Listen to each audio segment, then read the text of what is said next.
Only on two, we tracked down the captain of the boat that backed up, leaving two women critically injured in Lake Michigan earlier this month.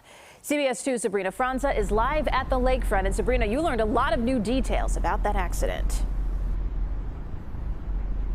Erica, it started with this report and a FOIA request. This state report revealing new information about what happened in the popular section of Lake Michigan known as the Playpen. We now know who the driver is, and we tracked him down, asking that captain for what exactly happened that day when his boat ran two women over, and one of those women had to have two of her feet amputated.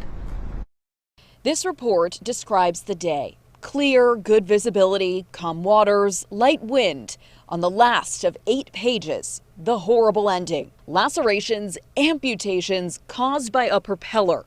The two women were swimming in this crowded boating area known as the Playpen. One woman had to have both feet amputated.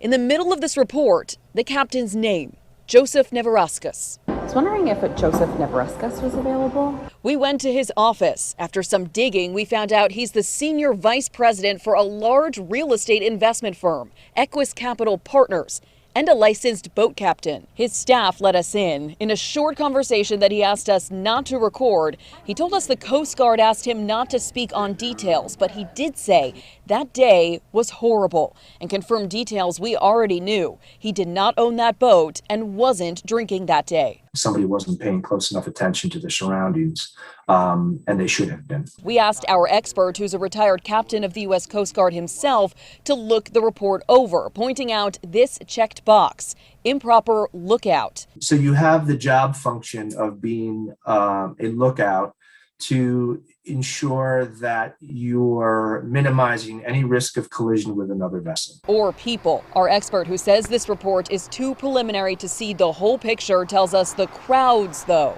add to the story. You have many boats that are in a congested sort of place, and oftentimes the boat operators don't understand the complexity of.